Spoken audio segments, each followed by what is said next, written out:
This is the Blooming Psyche podcast. Grab a seat and join us as we navigate life our own way. Now let's begin blooming our psyche.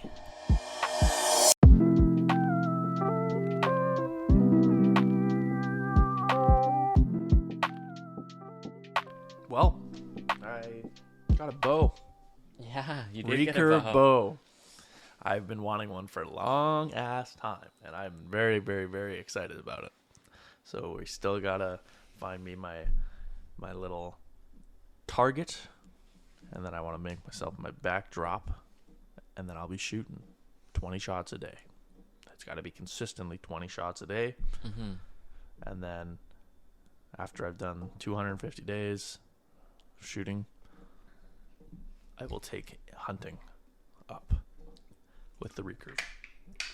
Now, I don't know if I want to go start hunting in a tree or just go on ground. I'm likely just going to try to be on the ground. Wait, 250 times 20, that's 5,000. Yes. That's a lot of shots. That is a lot of shots, yes. 5,000 shots I want to take before I ever try to lay one onto an animal.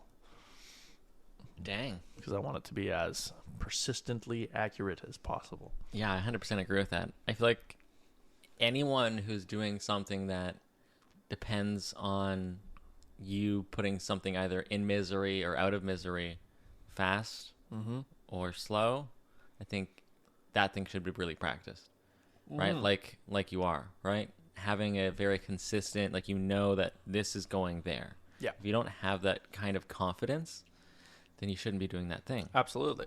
Yeah. So essentially my plan is, and I think I've shown you the small booklet, but the plan is I've got myself a book, and every day I'm going to take 2 pages of that book and put 1 to 20.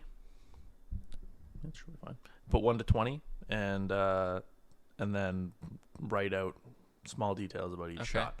So the point value, depending on where I've hit the target, what I said in my head, what I was thinking, if there was any intrusive thoughts, all that stuff will be taken into account and thought of, and I'll give myself 2 minutes or so to write it all down after each shot. And then once I've done 20, I'll be doing a summary at the bottom for what I think I could be working on the most, or what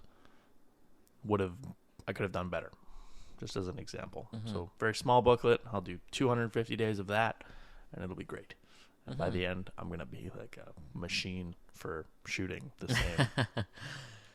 Yeah, you've got a very specific regimen. It's almost like a time recording book. Like if you're doing like flight hours or something. Yeah, totally. Right? You're like, this is my experience. This is the thing that potentially went wrong. And I took my 20 shots. And then you can kind of observe that in retrospect. Yeah, right? As you go upon like the next day and the next day, you can be like, oh, I can see small trends based on what I've written. And let's say my mantra was, let's say, a little off and I wasn't focused as much, and I noted that down. And then realizing that, oh, wow, you can make lots of small exponential gains just from letting it sit in your awareness. Yeah. Just by having it be something that can pop up and trigger some kind of attention. Like, oh, I need to fix that. Oh, I wasn't paying attention there. Oh, this and that. Because you're being critical, right? You're actually taking the time to assess what was good and what was bad, at least generally. Right. Totally. Just like you would with any kind of journal or something, right? Keeping a record of yourself. Yeah, absolutely. And that's one of these sports that helps you just build that focus, helps you build that repetitiveness, and shows you the importance of it, right? Because if you don't practice, if you don't do the repetitive work, you're never going to get better, right? But the reason I want to take notes is mostly so that I can really hash out the exact way I want to shoot, so that I know exactly how I pull the string, how I just how I pull the arrow out of the quiver, right? Yeah. I want everything to be the same every time. Yeah. Just have that consistency down to a T. Yeah. So that when I go to actually shoot an animal, I'll know that, okay, I have this much equipment on. I'm wearing this much stuff, because if you take off some of that equipment, it's going to change your weight. It's going to change the way that you have to pull, right? So I have to wear all of my equipment that I plan to hunt with every time. That's a really, really good point, actually. because you should always be practicing as close to the situation as is the one that you're going to be in the actual scenario. Absolutely. Right? So you're really accounting for a lot of the variables that are present during that period of time, right? Like you were mentioning with the gear. Like I can imagine if you had like a backpack on, you'd want to take that off, right? If you're just doing that thing. But if you can't take it off, right, because it'll alert an animal or doing something, if you already have it on, well, now you have to practice with the bag on. Yeah. Well, could you imagine trying to, let's just say, trying to chase an animal and get a shot off on it, right? You're following it, but you're heavy. You're wearing a bag. You're wearing all this stuff. You got to practice with that stuff on. Or you either have to practice with it on or practice with it off, I guess. But Yeah. if you have been practicing with it off and then you try to wear a bag and shoot an animal, it's going to be infinitely harder. Oh yeah, completely different game. Completely different. Like so, pressing on your shoulders, your back, like the different way that you're holding weight distribution's completely different, right? Everything Fatigue, gets timing. thrown off, right? So, you could think that you have this 5-yard shot that's super easy for you to hit, right? But you had never practiced with a bag on. And that 5-yard shot is fading out quickly because you're wearing a bag and you were like, oh, I got to take off my bag, and then the animal's gone. Or you just have to practice with the bag on and just pull the thing and shoot. Yeah. And understand exactly what it's going to take to shoot it with the bag. Whereas, so like you could have practiced 100 million times without it, right? But then you put the thing on, you're like completely miss your target, and you're like, oh, why is that? Well, it's because of that weight distribution. It's because of the slight variation now of you having more or less equipment on than you're comfortable with or than you're used to, that you practiced with. Yeah, and I imagine if you're trying to sneak up, you're going to have a harder time with more weight on. Right, so I'm curious how that would play out if you're probably going to plan to let that down somewhere, or maybe not, because maybe you need to, like, maybe it runs away. Like, you want to have it with you. My game plan is to go light. Yeah. Go light, but just a bag and quiver that I will have on the back, or a bag quiver, because I've seen a few of those where it's just like a combined piece, like a single combined unit piece, where you can put the things in and the arrows in, and then you can also unzip it and stuff. But I plan to have that all just on the back, and then I'll be wearing whatever clothes I'll be wearing, and then I'll just practice that way. And I'll always just do that and make it as repetitive as physically possible. But I'm also going to be practicing without the equipment. I'm going to practice both, but I'm going to practice for hunting purposes with all of the equipment on, because it's not feasible to think that you're going to have the time in that scenario to be able to stop everything, full stop, take your bag off, put it down, take out the arrow that you want to shoot, and then sneak up to the thing, because likely it'll either hear you or it's going to get distracted or be ready to move on within that time frame. They're so aware, which is why it's so hard to even sneak up on them in the first place. Yeah, which is why people shoot them in trees. Yes. So, yeah. But the only issue with trees is sometimes it takes like half an hour to set up, to get up into the tree, and then if you want to move, it takes another half an hour to get down and then move over there and then get up into the tree. And it's not as effective as just being able to be on the ground and be extremely mobile and just get up and walk. Yeah. Right?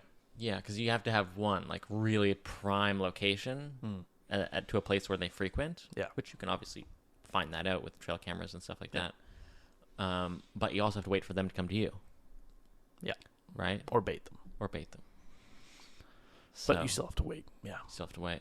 And you could be waiting there for days. Days. You could be. Just waiting, trying not to make a sound, trying not to fart into the wind. Like, oh, what was that? Yeah. Yeah, exactly. And then, like, what's to say that, let's just say you're on public land shooting, right? You're public hunting. And other people show up. And they set up in a tree near you because this is also their spot. Well, you don't want to be hunting beside other hunters. No. So now you got to get up and fucking move, right? Well, it also depends where you are and if they are allowed to be there.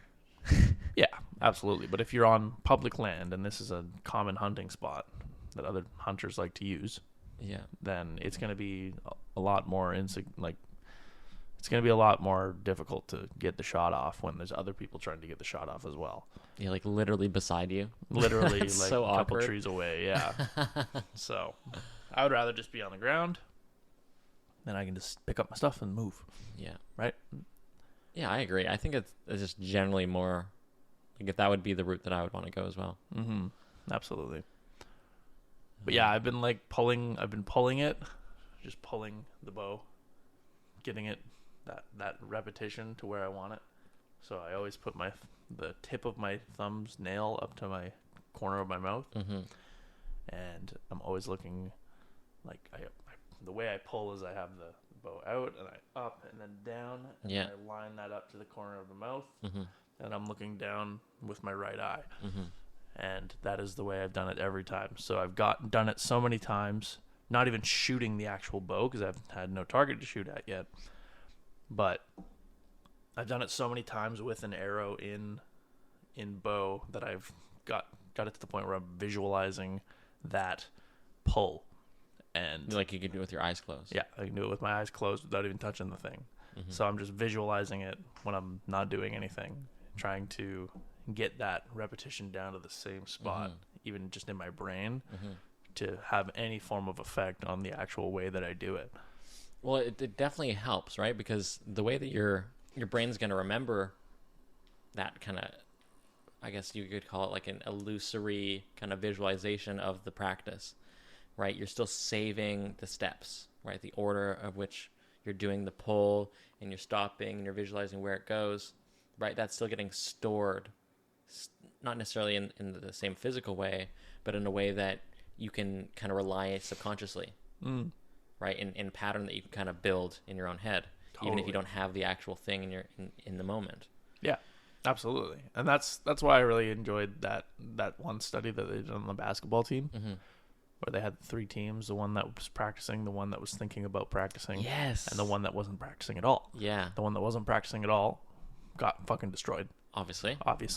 The one that was thinking about the one that was practicing physically did the best. Yes, which makes sense because they're probably doing both. Yeah.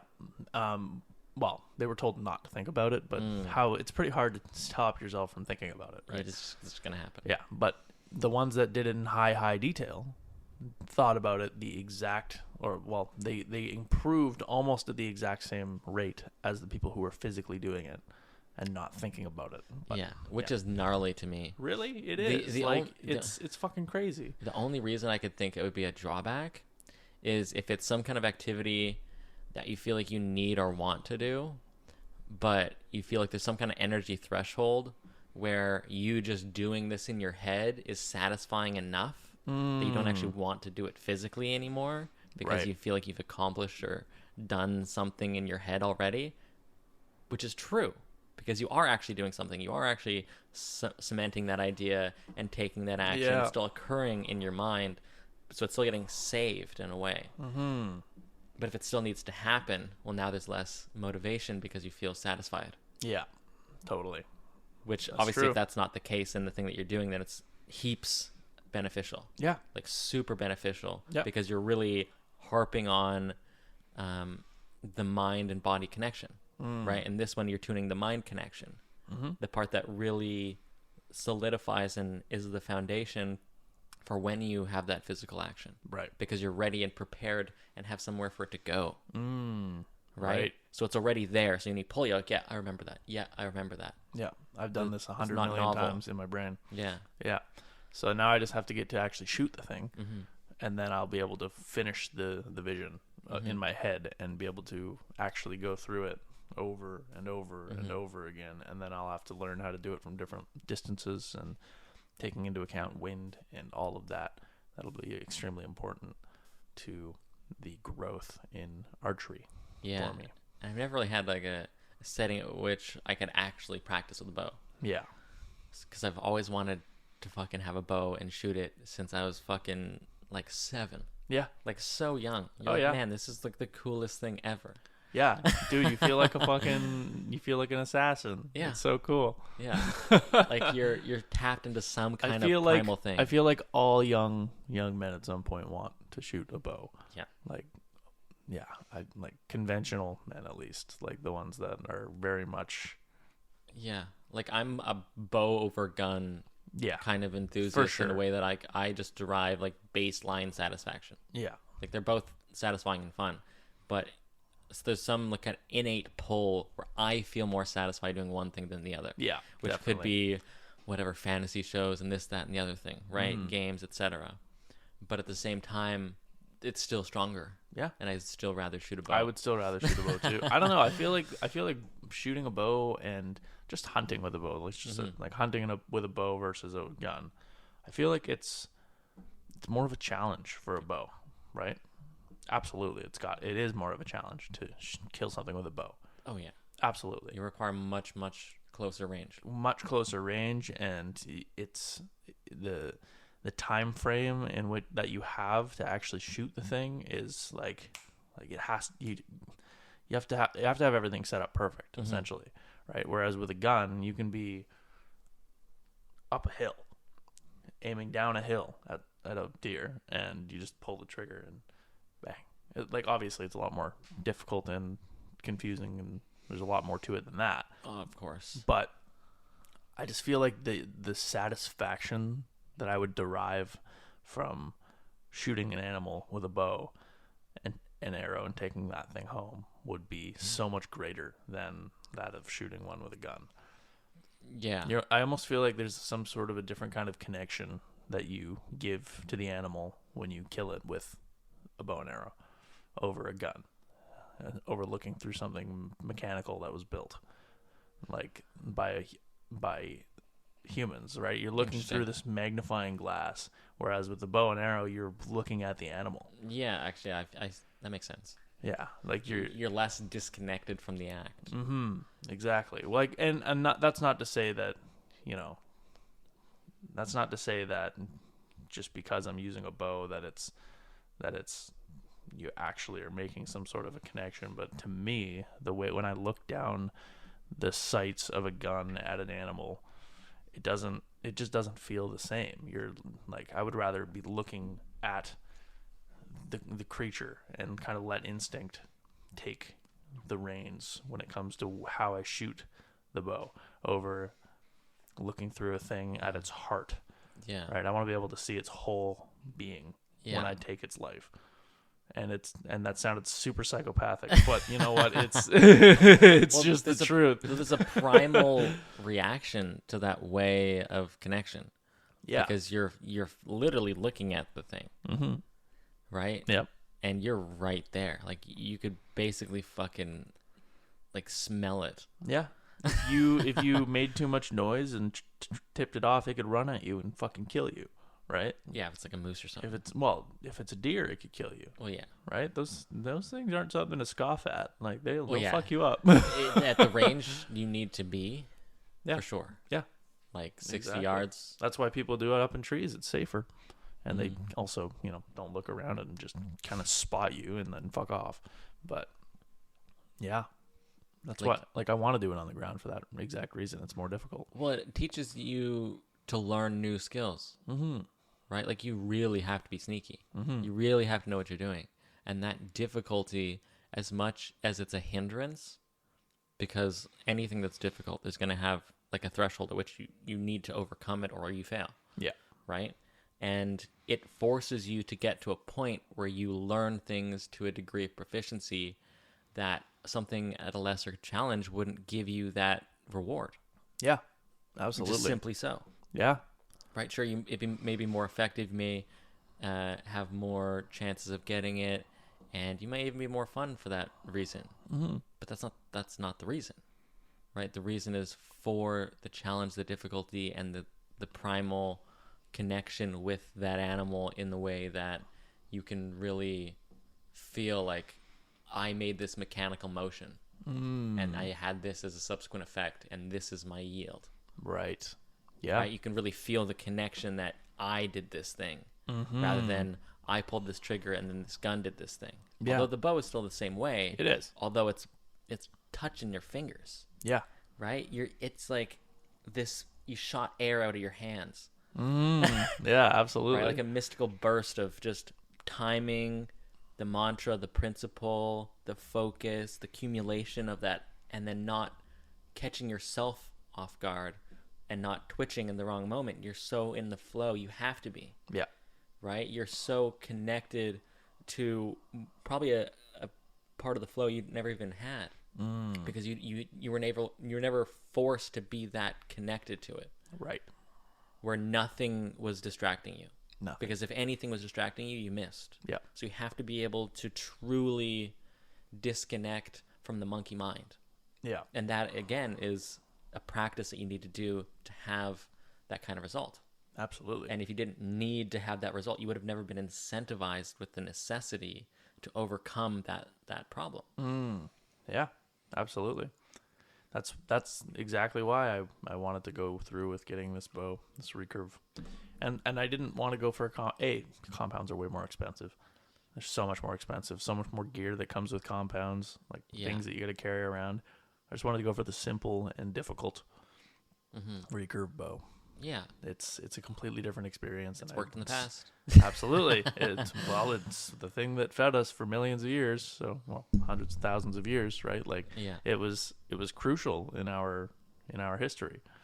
So, I want to live a little bit of that. Oh my God. I really would love to shoot a bow and arrow on horseback, man. That'd be one of the coolest things. Like, I've seen a video where it was like a Mongolian horse archer guy. Oh, yeah. And he's just like flossing these fucking arrows like every second, like as he's fucking charging on horseback. The thing is every single time he floated on like the bump of the horse, that's when he'd shoot. Yeah. So he'd be like float, bang, float, bang, float, bang. Well, because there's not the rough of the horse hitting the ground and you going, ooh, ooh, ooh. Yeah. No, it's like up. Okay, now I've hit the peak. And that's your timer. Because that is, exactly. It's that one point of calm on the horseback. Yeah. Right? And that's really cool that you notice that, because that would be the one thing that you'd have to really pick up. Like, wait until you feel the calm. It's almost as if when you're shooting a gun, taking that breath in and then letting it loose, and your whole body relaxing for that 1 second of time where you squeeze the trigger at the bottom of your breath. Yeah. And then it's just bang, like perfect shot, right? Yeah. Same thing, but on horseback, now you have to rely on the fact that you're dealing with another animal, and you have to work around the way that the animal works, right? Which is just like, once you figure out how to do that, that's the coolest thing ever. That is so freaking cool.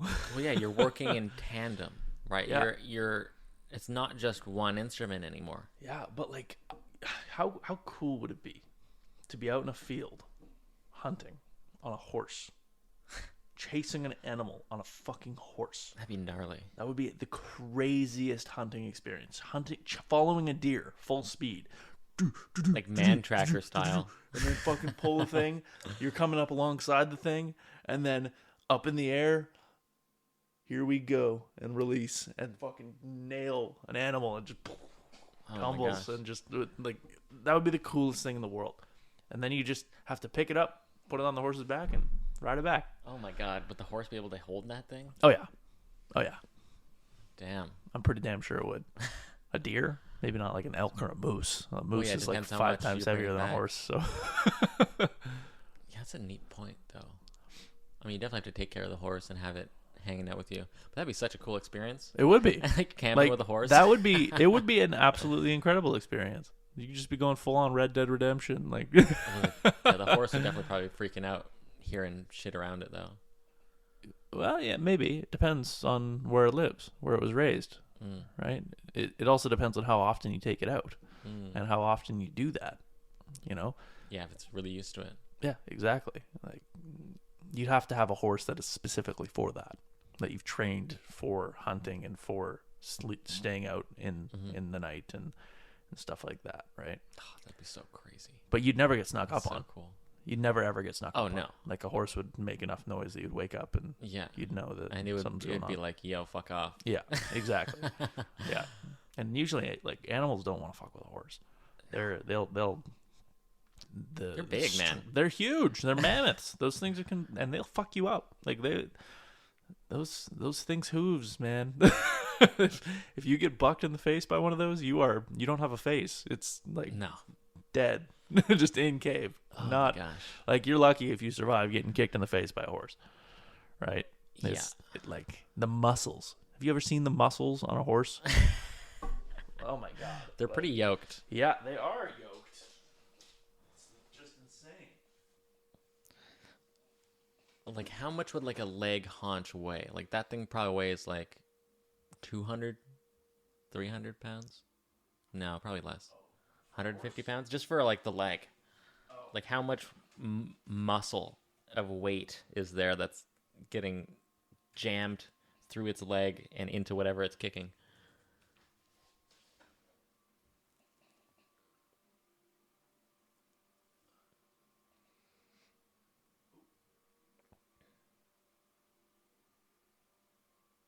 Yeah, so that's a huge fucking animal.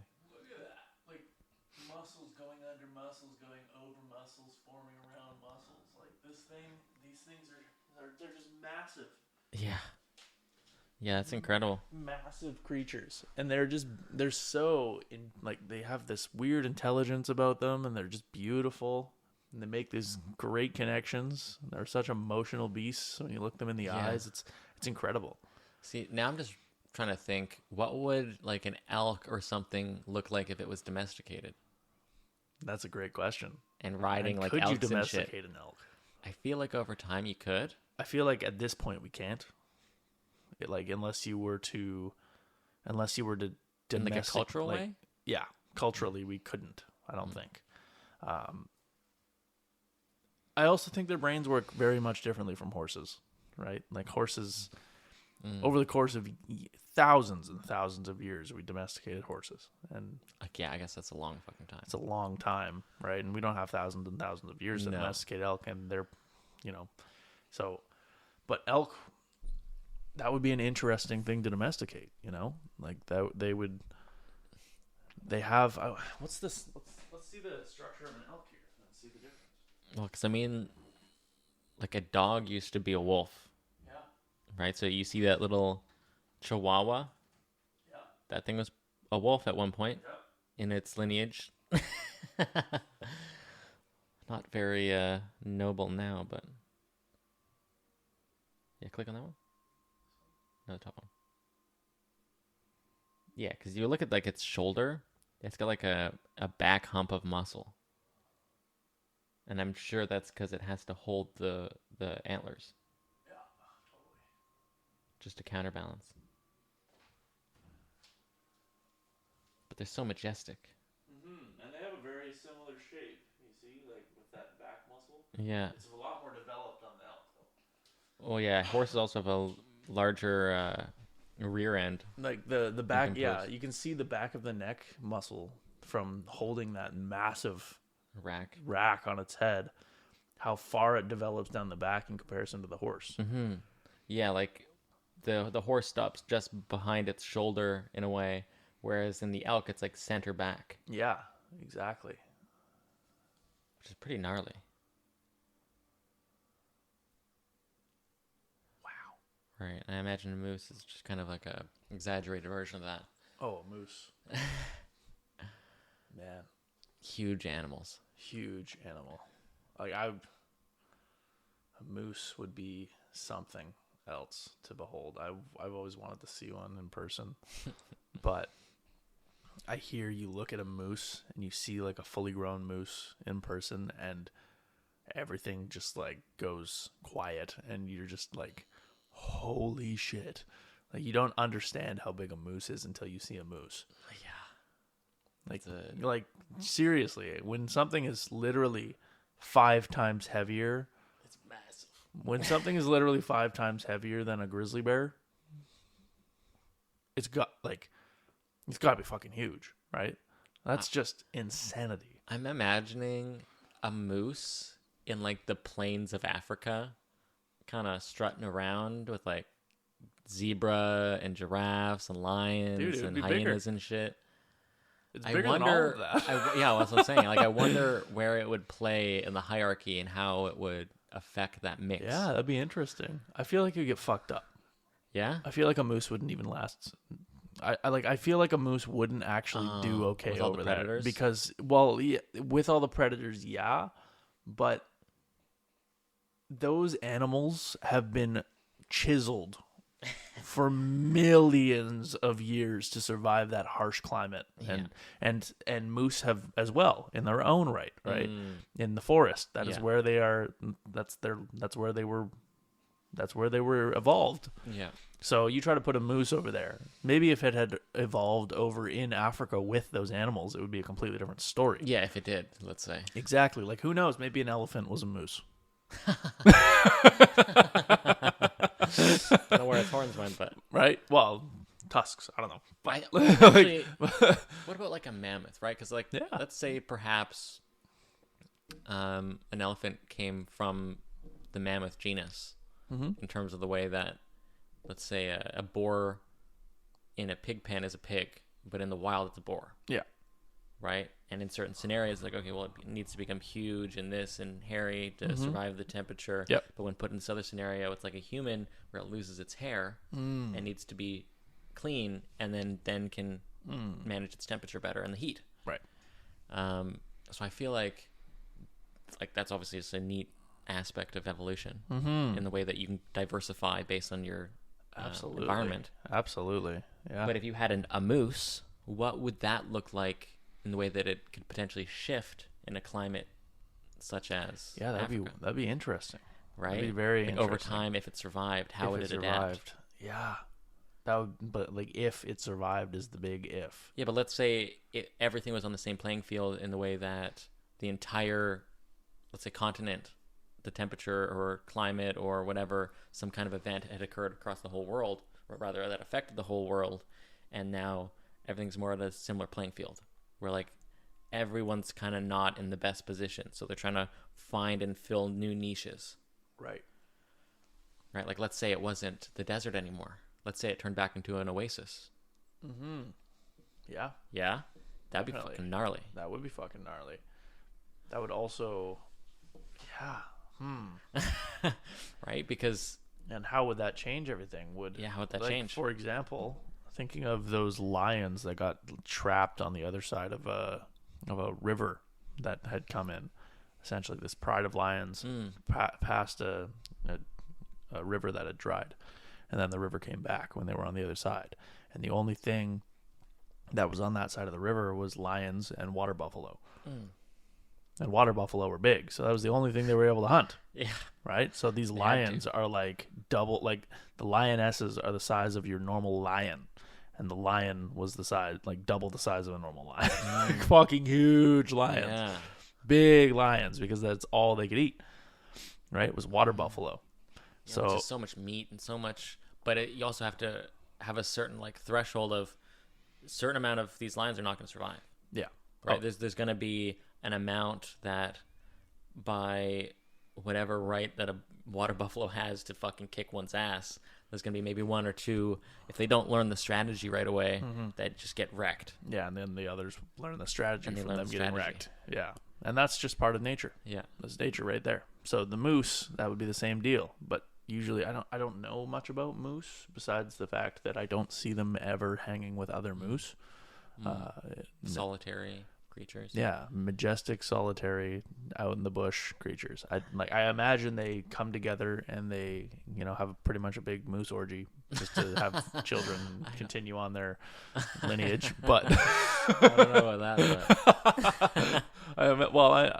Like elk, they get together in massive groups. Yeah. And mate. I don't know. Maybe moose do that. I mean, isn't that what they're kind of looking for when you're baiting them? Yeah. They're probably looking for like a other. Yeah. Rather than you do like a bugle call, and then the elk comes over, and so I don't know much enough about moose to know what I would like, where to look, or what they would do in that kind of scenario, right? But if moose are extremely solitary creatures, I feel like they wouldn't have the opportunity to learn. Right? But they did have to have the opportunity to learn through, whether it be instinct or through other moose dying and other moose learning, to get to the point that they are now. So it's not necessarily like a shared generational information bank where you're living in like a family of moose potentially. You got like a bunch, like a litter. Yeah. Where you can kind of see who's doing what and what's working. It's Yeah. more of like, I'm just kind of speculating at this point, but if you have like a mother of a moose, I don't know how many offspring they have, but if it's like, let's say 1 or 2, and they go their own way, well, they're independent. They're now solving these problems on their own, right? They're learning from the perspective of how can I do this on my own? Yeah. Totally. Potentially. Yeah, and they have to because they get to a certain point, and then they're from mimicking their mother, I guess, initially. Yeah, like think of bears. Bears get to stay with their mother for like maybe up to a year. Then the mother kicks them out, and if the bear tries to stay, the mother fucks up the bear cub, because it can't. It doesn't want to feed them now. They're big enough. Go do your own shit. Go get your own food. Right? Like, I've done my job. Yeah, pretty much. So I feel like that's very much how nature does it, because to avoid crossbreeding, nature has to send out and remove those deer from its current area. They have to migrate to go find new deer so that they don't mate with potential offspring of its mother that like older offspring, right? So like a young buck might come across a doe, and that doe could have actually been that buck's sister, right? And that would be, they don't want that, so they have to send off those animals out to kick them out, essentially get out of the territory, so you can go find your own mate, and then you can continue expanding our offspring and expanding our lineage, right? So, but with something like a moose, I really want to learn about moose now, because I feel like they're such crazy, interesting creatures, and they're so majestic and huge, and they have this crazy biome in their body that just allows them to be the biggest fucking animal that walks around on the planet. Well, one of the biggest ones in, at least in Canada, right? Yeah. The biggest animal that we could probably come across out in the bush in northern BC and in northern Alberta and all that. Yeah. So I'm just really I'm curious to know how a ruminant creature can get so fucking big, actually survive just on such simple fucking grass or something. Yeah, grass and fucking leaves and stuff and berries, whatever, right? And then how are be you able becoming to that big, and then also be able to fight off wolves and bears and all of this stuff, right? And having to fight each other moose for territory and stuff like that, right? It goes to show truly how complex and how intensive the generational kickback, I guess you would get from your ancestors, right?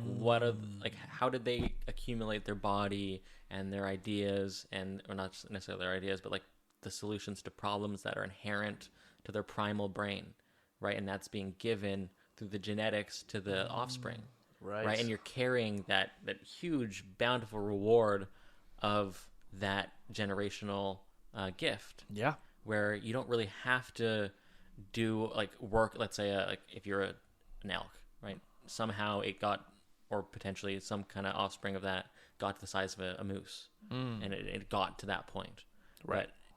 But from all of the struggles, that's transferred generationally, right? And then they just fit into their big ass moose body, right? They just eat just like anything else does, and it just becomes a fucking huge moose, right? So how long is it going to take between, let's say, that thing changing environments?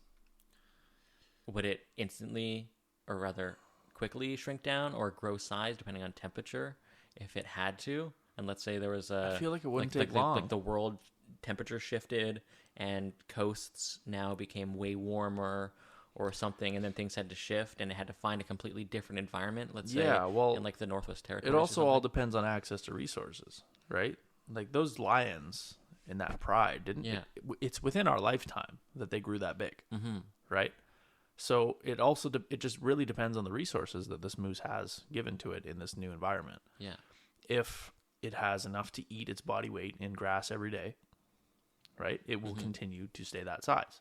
If it loses that, and maybe the predators see it as a big, ginormous, tasty snack, and it needs to lose some size or something to be able to blend into the surrounding territory a little better, then it will do that in a pretty rapid succession, right? Especially if it doesn't have the resources to eat.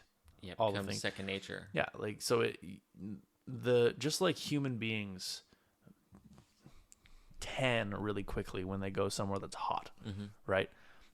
All animals have the ability to change the way of their like the way that they are essentially to fit the mold, right? If they survive, right? A polar bear, I imagine, would have a very hard time coming over here and surviving here. But I feel like if it could, it would change itself in some way. There would be some sort of an evolutionary change that would help it survive in this part of the world, right? It would be at a major evolutionary disadvantage. Yeah. Because it's meant to blend into snow, and we don't until the winter months out in the mountains in Alberta or in BC. It's going to be it's going to be a sore thumb in the middle of the green forest, and it will never get food, so it'll likely not survive. Yeah. So it would need to be in a snowy place, and then maybe in those hotter months come out and try to find a way to hunt or hibernate. Right? Hibernating. Right, find some kind of solution. Absolutely, right? So it would almost, that would probably be it. It would probably have to do it all backwards. Yeah. Right? So it would, that would be neat. Yeah. That'd be so neat. Hibernate in the summer, and then in the winter when all the other bears, he would have nothing but like wolves to worry about. Yeah. I mean, the only problem that I can see in that scenario is you actually needing a potential low enough temperature to enter hibernation and stay. Because it's the same way that you fall asleep. Which is why it's better if you have a slightly colder room. Right. Your body stays in a deeper sleep. Because it's not being pulled out from temperature. You're not restless. You're sedated. Right? So that might be a potential thing that would hold that back. But if that's possible, maybe it's like a cold enough cave or deep enough or something where it can manage, I feel like that might actually be able to survive when it then gets blanketed with snow and it needs to find whatever fucking animals to eat.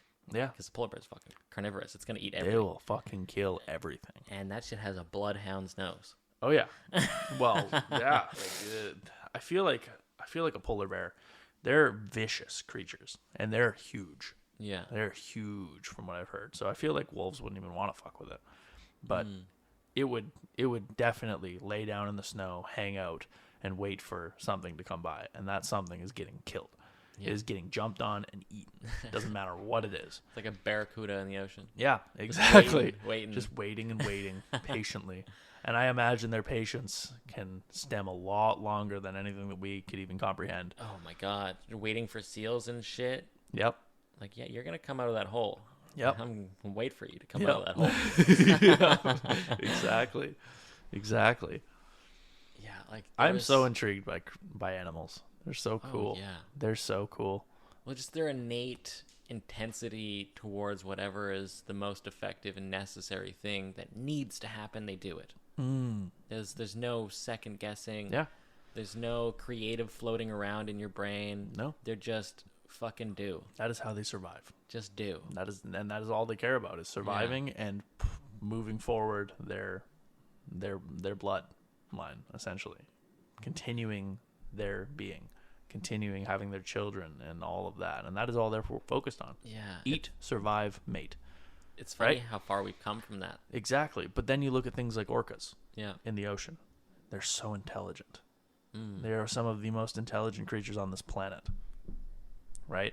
I watched a documentary, like a small documentary on Netflix recently, and it was following an orca pod, I believe. And this one orca mother kind of split off to go hunt and try to find a seal. And by the way, the shots that these camera guys got in this was beautiful. They did such a fucking good job. But it shows this orca kind of going into this weird gully that was very, like, it didn't have too much clearance from the top of the water and the bottom, right? And it was just kind of floating through, trying to find something to eat. And it had its fin above the water, and it was just kind of gliding along. But then I don't know if it saw something, but it decided that it didn't want to show itself anymore. So it tilted itself on an angle. So its fin was under the water and it was swimming kind of half sideways, at like a 45-degree angle. So the fin was out of the water and it wouldn't show the ripples, so that any of the seals that were above the water couldn't see it. They'd have to go under the water to see it. Yo, trippy. So this one seal noticed that it was coming towards them and it fucked off. But there was another seal that was sleeping, Not paying attention. and that is fatal in the water world. And yeah, so it like pretty much just the one seal swam away, and it was a baby seal. That's what it was. It was a baby seal, and this orca came up and just grabbed it and swam away with it. And they didn't kill it right away. They kind of so weird. just like cats, right? So they didn't. weird. No, they're teaching. That's how they teach, right? It had babies. Here's a live sample for my demonstration. Well, live sample of a baby that can't swim very fast, can't Yeah. get away. So how else is it going to teach its own child? Yeah. Right? Okay, this thing's about to swim away from us. It wants to survive. You need to eat. Go get it. Right? So then it has Sick to 'em. learn how to go and chase. Like the baby has to go learn how to go chase it, get it back, and eat it. Yeah. Right? And but the things that you see, like the intelligence, I want to show you something. Well, yeah, like they flip things with their tails Well, to let's watch concuss This things. is gonna blow your mind.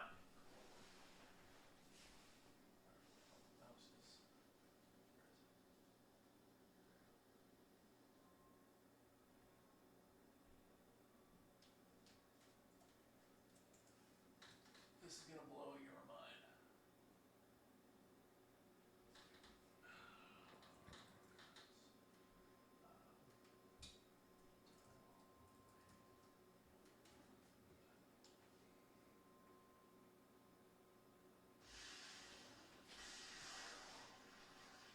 Spreading out, they spy hop to search the ice flows.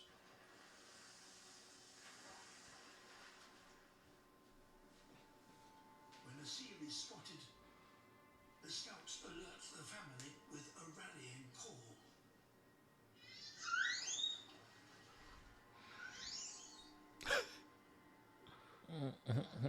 Just taking a nap. Yeah, he's just like, oh shit. A seal resting on such a large piece of ice, the hunters need to change their tactics.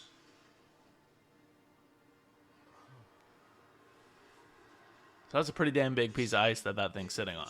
Yeah. Look at this. Oh, I did see this. Like, look at that. Yeah, it's freaking out. Into smaller pieces. It's like my ice flow. It just instantly got destroyed. Yeah. Still has a raft and appears to be protected from any oncoming wave. Oh my god. If that was me, I'd be shitting my pants. Oh yeah. It's like, hey, You see this thing with its tiny little eyeball poking over? like knowing it wants to eat you. Working in a coordinated way, Now they're pushing the ice. Yeah. push the seal's ice platform into clearer water.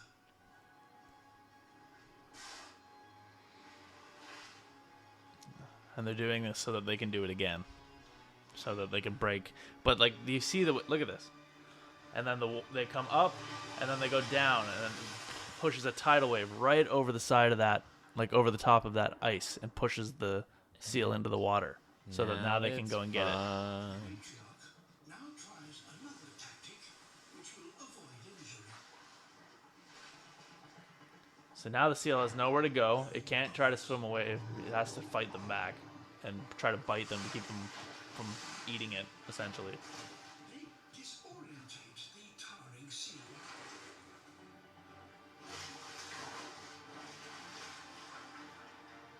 And there's like 6 of them. Move in for the kill.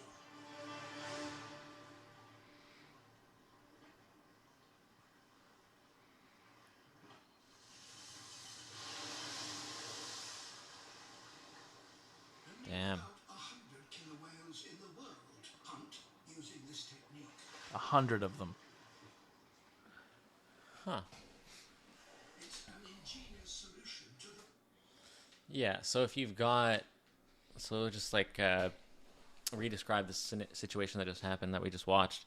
So you have like this big blanket of ice sheet, right, with the seal sleeping on it, and from underneath you've got a pod of like 4 orca, and they're swimming in tandem, and they do like a back stroke where they kind of slam their back against the bottom of the thing, and it creates concussive like breaks through the platform, and eventually the seal is left with a small little piece of ice, and it gets pushed through I guess like the debris field until it's more kind of in the open, and they flipped water and it rushed over top of this ice platform that it's on and just pushed it right off of it. So now it's in the middle of the water. Yeah. And then these orcas, obviously at this point, they've won this. Yeah, they won. Because I couldn't imagine being a seal in this situation. I'd be shitting my pants. Oh yeah, like you know that it's only a matter of time. Yeah. And you're fucked. And Like, you just have to. What else are you doing? You're just sitting in an ice fall. Like, what? Yeah. You're just chilling. There's nowhere to go. Nowhere to go. Just having another day, taking a nap, enjoying life, and then out of fucking nowhere, these things just make a tidal wave and blow you off this ice, and you are fucked. And now you're food. Now you're food. That's just nature. But Food it's and so learning material. interesting to see how intelligent these creatures are. They had to come up with that technique. And now In a more group and together. more and more and more and more of them are learning how to do it. Yeah. It's just absolutely baffling to Well, me. they're doing it with boats, Yeah, too. yeah, yeah. They're attacking boats. They don't like boats very much anymore. No. It's like, oh, God, I don't want to be in the ocean in a sailboat.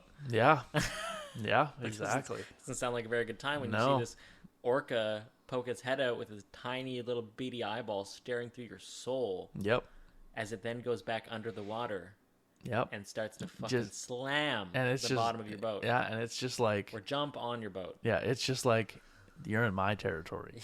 This is my territory.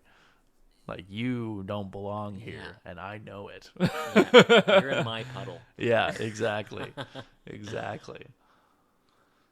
Very interesting creatures. Yeah, and then you look at polar bears again, right? In this scenario, Yeah. the neat thing about polar bears is their skin is black for the sun, I believe, and their fur is almost like bristles, like hollow bristles, just to float, right? But it's also kind of protection. Like I imagine it's some kind of rigid, kind of scaly structure in order for it to encapsulate the air and become that kind of Yeah, fur structure that's not necessarily the same as other fur. But in a situation like, let's say it was in the seal's position, how do you think the polar bear would have fared? I still don't think it has a chance. Yeah, I don't think it has I a don't chance think it either. has a chance at all. No. Like there's orcas hunt in pods, Yeah. so multiple of them versus one orca or polar one polar bear. That you just can't. Let's say it was like, 1v1. 1v1. That's a good question. Now orcas are still like double the size True. of a polar bear. Yeah. Right? They're still huge. They still know that, like, although polar bears are absolutely incredible swimmers, incredible swimmers, an orca just owns the ocean. Yeah. It can navigate better. It knows where to hit animals. Like, they're intelligent creatures. It knows where animals are weak, right? Yeah. So with, for example, a great white shark, it knows to hit it on the bottom and like to flip it over to completely, like, it uses its tail to make that little tidal wave underwater to flip a great white shark over so that it completely is unable to move. Yeah, Once it's a done. shark gets flipped over, it can't move. Right? Once it's finned down, it doesn't have the ability to navigate anymore. So it just stops. And now the orca wins, right? So the orca knows the weak points of these animals. It'll find it. It'll be like, okay, there's a polar bear in the water. If I just fucking grab it on the back of its neck and swim down, it's going to die. Right? So the polar bear would have to, like, I know that polar bears are great swimmers, but it doesn't stop the fact that water slows you down when you're trying to swing at something or trying to fucking paw or whatever, right? Yeah. There's still that resistance from the water, whereas orcas have literally been evolving in this for millions of years. Yeah. And it's just not, it's no contest. Well, Like, yeah. I mean, depending on how like much they can damage the orca, yeah. maybe. It would have to get lucky as fuck. It'd have to get really It'd have to like it would probably have to like bite it on the blowhole and like stab it in the eyeballs by accident, kick at its face. It would be a nasty fight, right? It would probably be far more difficult than a seal, Yes. right? But I still don't think an orca would lose to a polar bear unless the orca really fucked up, or the polar bear has been just swimming his entire life and knows everything about how to navigate in the water, right? Like, I wonder if there is anything like that on here online. There's probably videos of orca versus polar bear. It'd be pretty trippy. Let's see what happens.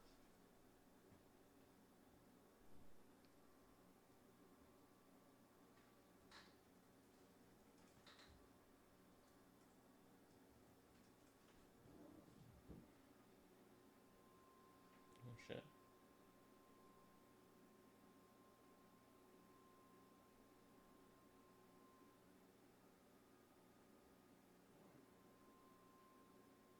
It's all like who would win.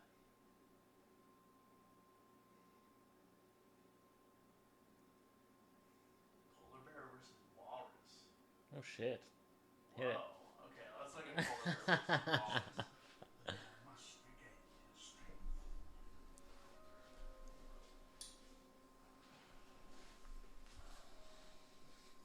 The next day, a sea fog shrouds the island.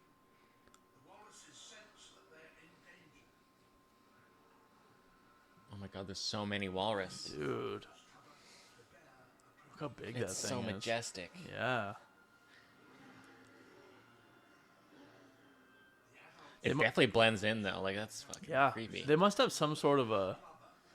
Look how big they are in comparison. Oh yeah, the walrus is like, get away, get away. It's like, fuck.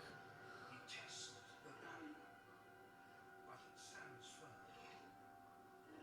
It appears that the world's largest Wow. carnivore has met Oh, that one's got balls. It's Yeah. like, get the fuck out of my territory, Yeah. bitch. Well, the animals know that, like, if they don't have any other choice, they have to fight back. Yep. And that's something that all animals can understand with another animal, right? Look at that guy. Look at that. Oh my god, the walruses are so big. They're huge at it. tusks too. Yeah. The chonk on this thing. Oh my god, he's like digging into the other one below him Yeah. with his tusks. But their skin is so thick. Holy Dude, moly. Wow. Oh my god, the walrus is so resilient. Yeah. The polar bear can't even bite through it. It's like you just pinched your elbow. Its skin must be like obscenely thick. Look at that guy. Oh my god. It's like, you? Are you mine? Mine? No? Okay, next one. It's like, oh, you're a little smaller. Oh, it's going for the smaller one now, yeah. One that's less developed. Yeah, and the rest of them are just like tusks forward, like, don't come at me, bro. Yeah. Yeah. This And one's like, there's- no. the chance of his first meal in months is slipping away. Oh my gosh. You just got to get one and pull it away. He seems increasingly desperate. Yeah, he's hungry. Oh, there's a little one right there. Yeah. It's now or never. He must avoid the stabbing. Ooh. Holy Ooh, moly. He almost got stabbed in the eyeball. Oh my gosh. The flailing He's got him. immensely powerful and drags the bear away from the shadows towards the safety of the herd. Holy. Man, I didn't realize how resilient the walruses really are. They really are resilient. It's like a rhino or something. Yeah. A water rhino. No. He got away. Slips from his grasp. Poor polar bear. Damn. Wow.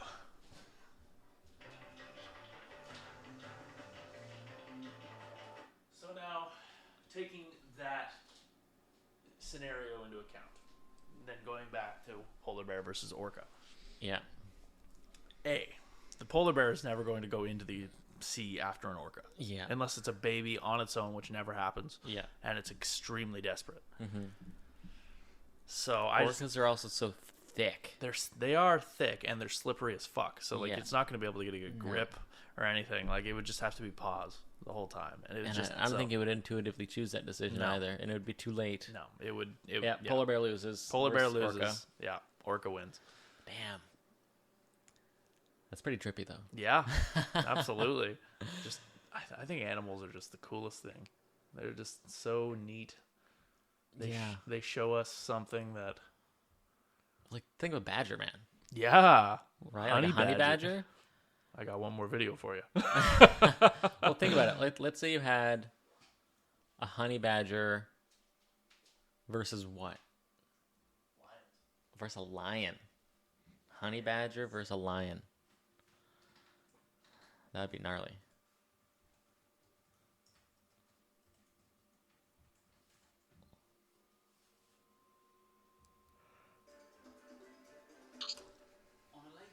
Takes on 6 lions. Oh, I might have seen this one actually. And it I think this one limps away. I all of a sudden saw 2 honey badgers pop out of the reeds. I knew their reputation, so I knew that things were going to happen. I said, get the cameras out and have a look at this. When they came out of the reeds, the honey badgers literally walked into the middle of the lions. Yeah. 2 adult lionesses in the pride and 4 sub-adults. The sub-adults immediately took action. The 4 sub-adults attacked So, the honey badgers and 4 lions going after the honey badgers right now. very aggressive little time. They make the most remarkable sound. They look like they're just playing with it. Yeah, and it's just like I don't care. The Afrikaans name is rattle, and it must be They're so resilient. It's this. They rattle a lot when they are agitated, and it's quite a fearsome noise to hear. So it intimidates the lions, I'm sure. This is just one of the many defense mechanisms these animals have. I'm surprised it's not just getting torn apart. Lionesses knew what these Yeah. things were, and they didn't want to get involved.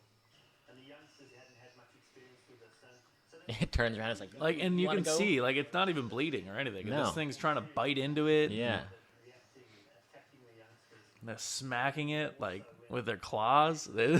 Honey badger don't give no fucks. They're literally trying to eat it. And Yeah. it's like trying to eat them back. Across the midriff, yeah, you can see it was sort of in the sand, and 1v4, it does not give a single shit. It's just fighting back. was definitely life and death situation for the honey badgers. It was very serious. It was quite a traumatic experience, especially if you haven't seen things. Oh, it looks a bit damaged. So my guess Well, it's also getting run around in the mud. Yeah. But look at it. It still just walks at them, walks them down. Oh, there's another one. Last defense card up its sleeve.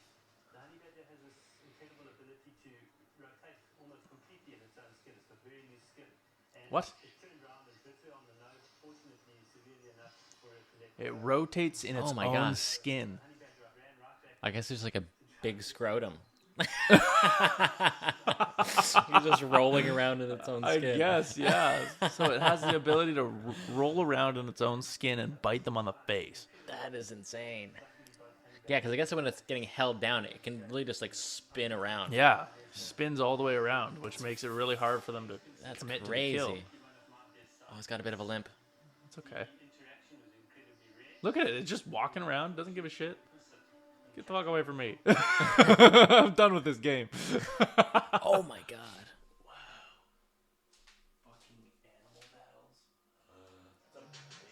Oh god, we've fallen into animal battle territory. Well, I think animals are absolutely quickly. If you want to see incredible. some conversations, stay tuned as we count down 15 merciless animal battles. All right, let's see some animal battles in the background of our chat here. But that last thing was crazy. Honey badgers, 1v6 honey badgers. Well, for lion. Or 1v6 lion Yeah. versus honey badger. I So- mean, the lions weren't going like crazy hard at it, but at the same time, they're also kind of confused. yeah. They're like, why do I hit this thing and it just springs back up and hits me in the face? Yeah, and well, the other thing is that honey badgers are so small in comparison, that they can't have 2 lions on a honey badger at a time. If they had the ability to have 2 of them on him at a time and he didn't just wrap up in a ball, they could probably tear it apart or rip it in half with the 2 of them.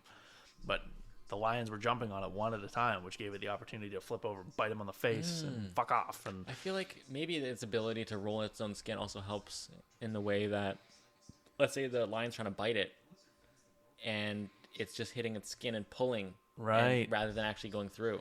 yeah, It's like totally pulling its skin together. How could we think of an example? Well, it's like your elbow. Yeah, Right? If you're your pulling your elbow elbow. skin, it has enough room to get to where it needs to go. yeah, without exactly. that constricting too hard. Yeah, totally. But if your whole body's like that, you try to grab something, it's just going to pull rather than tear. Yeah, totally. Interesting. Yeah. Yeah, so that's like their whole body is like that. That's crazy. 2 Yeah, dogs it's trippy. chasing a lizard. Okay. 3 dogs. Oh my god, a bird versus a praying mantis? Okay, praying mantis are crazy. If they were huge, like if you had like a 5-foot tall praying mantis, I Even feel like that even thing a would, 1 foot tall praying mantis would fuck people up. We wouldn't have a chance. Oh my god, that's so crazy.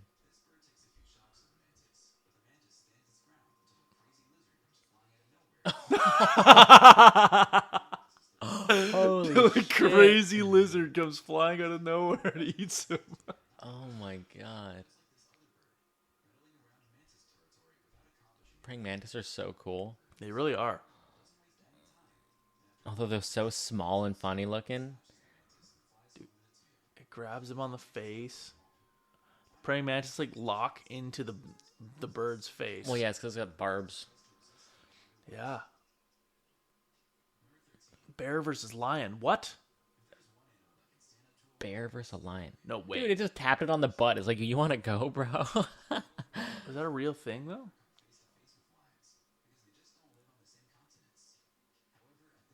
Oh, a zoo. What? That's terrible.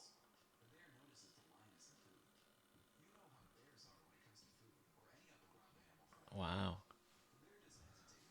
Yeah, the bear doesn't hesitate to try Oh, to... the lions. I feel like that bear must be underfed, but that bear yeah. would have fucked that lion up. Oh, yeah. I don't know. Lions are pretty goddamn big. Yeah. Oh.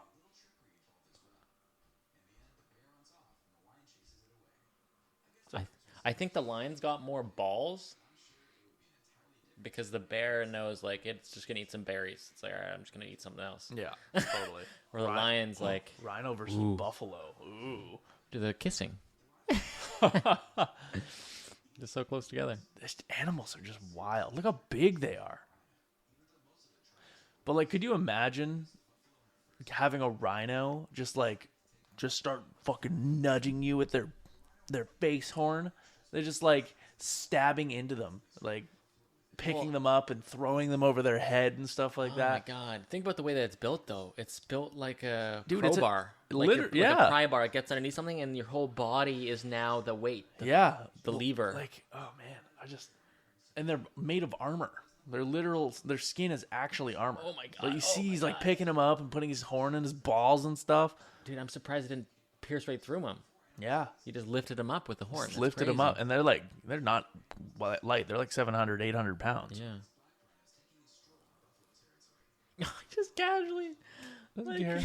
Yeah. This is the thing about rhinos and hippos. They just don't care about anything. Oh my gosh. Ooh.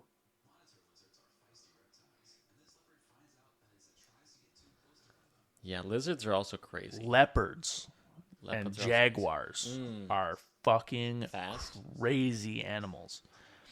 Leopards, was it leopards or jaguars that jump out of trees onto fucking crocodiles? I think. Leopards jump out of trees onto crocodiles, and just insane. Smack, smack, smack.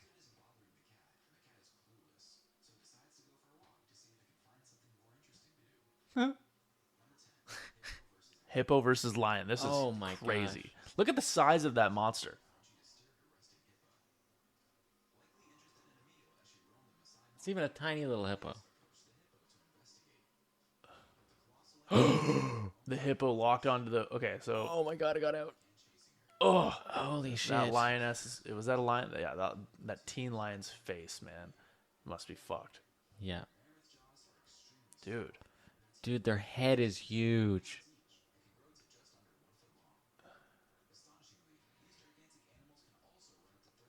30 miles tiny an little hour. legs. 30 miles an hour a hippo can run That's at you. insane.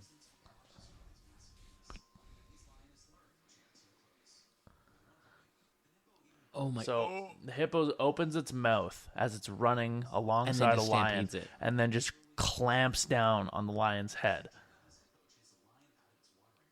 Oh no. Oh man.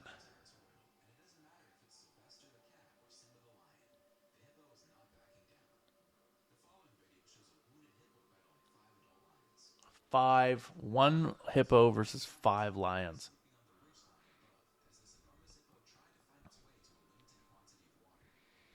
Ah, driven by the water. Mm, Oh my god, they're just eating its back. yeah, I'm trying to tear it open.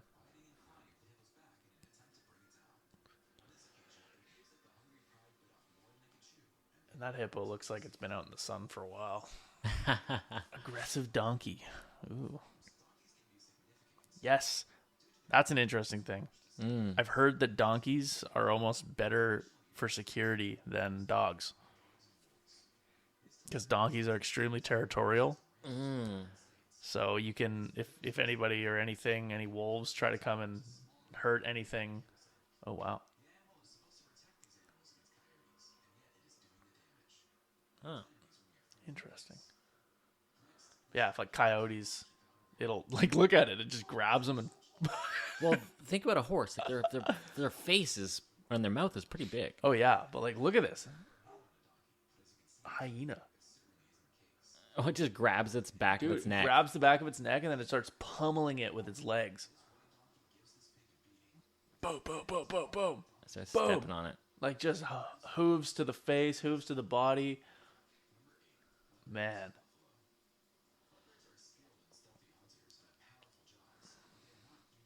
Yeah. I think with a leopard is compared to a lion or a tiger, leopards are so much smaller. They're smaller, but they're faster and they're they've got faster. nice patterns And to they're- be. Ooh. they're extremely strong. Oh my god.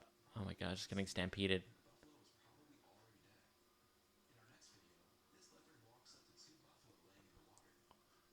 Casually. Wow. If Lily looking at him. Yeah. Looking right at him.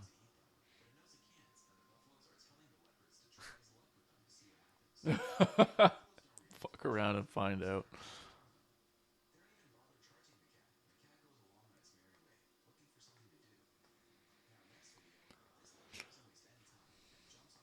Alright, well, kinda Buffalo hard to chat baby. over this. Jeez. It is hard to chat, but it's such a fucking crazy, interesting world.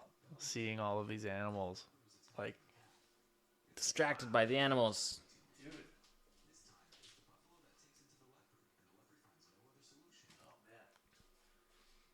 anyways, the animal kingdom is something that humans have long disconnected from in our culture, and it is completely like it is a completely different world.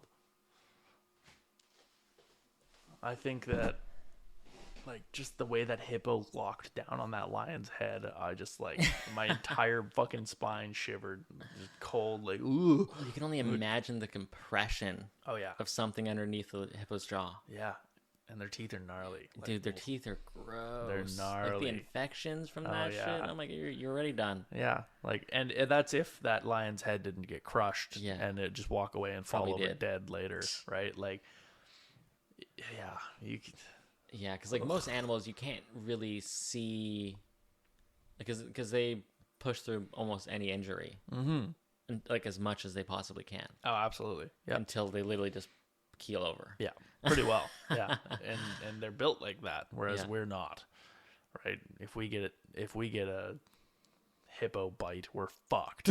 Like we're dude. just dead. Get a hippo looking at you and you're fucked. Yeah, pretty much. Oh, yeah. I remember hearing the story of my uncle over in Africa and getting out of the tour vehicle Yeah. and them saying, get up here onto the platform, because he'd stepped down onto the ground, and he looks over and there's this massive hippo running at him. Like, getting closer and closer from 2 football fields away, running 30 miles an hour at his ass. And he just had to climb up onto the platform, and this hippo, like, ready to fucking eat him for coming onto its territory. So, pretty crazy. Damn. Yeah. It's like a spider with a massive web. It like feels the pang over there. It's like, yo, that's my lunch. Yeah. But that's the thing. They're not even, like, they don't eat.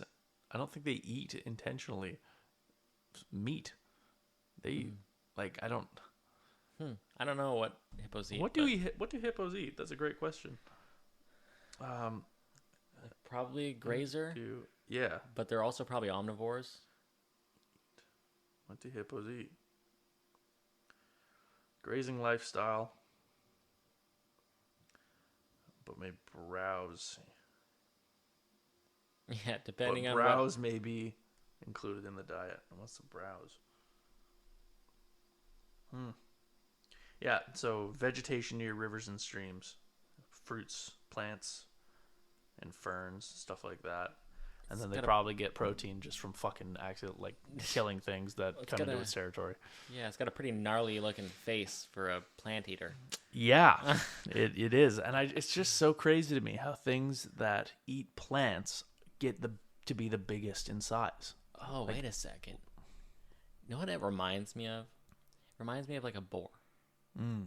Like a hippo. Reminds me of like a gnarly boar. If the boar was that big. That's what like, can you imagine a pig that big? That's a boar. It's got like big fucking tusks and shit. It's like fucking eating everything around it. Oh my god. A boar that big is pretty much just a rhino hippo mix. Yeah. Yeah. That's some nightmare fuel shit. Yeah. Like, that thing will get that big if you give it enough food. Yeah. Is the thing, definitely. Right? But someone's gonna kill that shit because that's terrifying. It still just blows me away how the plant eaters are the biggest. Yeah. How and what is it that is making them grow to that size? I guess. Because you can eat as much as you can fit in your face. But it just, the place that a hippo lives, it doesn't seem like there's that much vegetation. No, it doesn't. So how the fuck is it eating its body weight every day in vegetation when there's no fucking vegetation around? I don't know. Right? I really don't know. Like, because like a giraffe needs a long ass neck to get in the trees and stuff, which makes sense. yeah. But I guess there just is enough. I guess, yeah. Whatever like elephants, little dry grass. like elephants have to eat their body weight every day. That's why they walk around everywhere. Yeah. Right? Their body weight every day. That's so much food. Like, yeah, like that would be like all of what you see in the picture on the screen right now. Yeah, like your stomach. Could you imagine? Like, no wonder a cow needs like 3 stomachs or something like that. But back to that, right? Like, how does it digest correctly? Because in a ruminant, I'm sure there's a way. Yeah, it must have a process for each stomach that it goes through, right? To like properly like get grades, the nutrition. Whatever's left, it's like, okay, at the third process, you're breaking down the cellulose layers, I guess, at this point. And that's like, that one's specifically designed for that. Yeah. Which leads me to the question of what is it that our stomach is supposed to be digesting? Seeing as we only have the one. How does our stomach work in comparison to theirs? Why is it that they can eat grass and we are meant to eat all of this specific food? Obviously, do they have a different stomach acid? Maybe it's possible, but obviously it's through millions of years of evolution and hundreds of thousands for us, following a specific set path of eating food, then cooking the food, and then cooked food and cooked meat ended up becoming the most effective form of food processing in our body, right? Well, I think it's just it's pre-digestion, essentially, right? It's pre-digested in terms of the way that it's processed, right? Like the fibers and everything. You don't have to go to that degree in your gut biome to rip apart like raw meat. Right. It's already somewhat processed in the form that it can just get pulled apart. Right. And then just get put where it needs to go. Yeah. Right. Totally. So in that way, I feel like our stomachs are much, much less adept as opposed to even just a dog. Right. Yeah. Where it can eat raw meat. Yeah. Or cat or something. Totally. Right. Totally. Which is kind of neat. Yeah. Like, what makes that difference? Because, like, for us, we'll get incredible indigestion and probably throw up and have food poisoning, essentially. Yeah, exactly. And your Whereas body's just trying to expel everything. You could throw raw chicken at your dog and it would be like, oh, this is a fucking delicious treat. Yeah. Even though it's eating dry kibble and shit all day, Yeah. right? Like, Even if its gut biome is completely different. Yeah. It's so weird to me because, like, most people have weird diets that probably don't suit them. Yeah. Yeah. Right, essentially. Exactly. And you end up with some weird ass complications because you're just feeding your body what it doesn't need. Mm-hmm. Right? Too much excess, not enough of something else. Yeah. Right? Like, if you look at Scandinavian cultures where they live on the coast, but they also have a different blend of like a climate, right? Different temperature near the water. So what do they have, right? And if they were to eat the same thing every day, what would actually hit all of the points? Right. Right? That would be like fish, Yeah. like things with vinegar that are like pickled, right? Because that has to hit a very specific component of your gut biome to help the other thing, because you're not getting, let's say that you're only eating like tubers and stuff, and then maybe occasionally like grain. Yeah. And like that's your diet. Yeah. Well, like think about the way that the vitamins work in your body, right? And it all comes from where your lineage comes from. Yeah. Right? So if you lived in Norway, you're relying on a very fish-heavy diet. Yeah. That's probably why Norwegian people get so goddamn big, is because they just rely on fish, and that's what they'd get. That's all they really needed back in the day, and they were just eating fish. And but everywhere you go, the food, the value you get from the food, all has different vitamin values, and what you need kind of depends on your environment based on how much sun you're getting. Like, if you're getting a lot of vitamin D from the sun, well, then you don't need to eat as much vitamin D. You have to focus on the other things, all the other vitamins that you don't have coming into your body consistently. So to find that balance, you have to remember where your history is from. If you're from Norway and you're not eating fish and you feel like garbage all the time, try eating fish, right? If you're from Africa, you're getting like your body is really good at absorbing that vitamin D. You know, maybe there's a couple other things that you need to start implementing into your diet that come from where you come from, right? Because that is where what your body is tuned to. Yeah. It's like your body is attuned to guitar, right? Yeah. And if you don't have the tuning of the guitar, it's going to sound like shit. So if you don't eat the things that tunes you to your highest potential through evolution, then you're going to feel like shit. Yeah. It's not going to be good. You're going to be depressed, and it's going to take a toll on your life. Yeah. Right? So it's really important to find out where you come from and then eat based around that, and consume vitamins based around where you come from and what they required in the past. And you can only really know that if you've done you basically turn yourself into a little experiment. Pretty much. Yeah. And most people don't take that path because they don't know how And it's or care, difficult. and they just accept the way that they are. Like, Well, yeah, and why do you think like it's inconvenient? Yeah. You don't want to have to go out of your way when you could just go to McDonald's and buy a fucking cheeseburger and feel like garbage later. Yeah, right? but that's the thing though. What's more inconvenient? The feeling of feeling like trash, or the feeling of making change and trying to get better? Well, to us, it's making change and getting better. But to everybody else, to the large, vast majority of the population, it's the simple and the easy and the comfort, right? Yeah, because that lessening of the energy that you're putting in, you feel like is saving you the effort of what you might gain.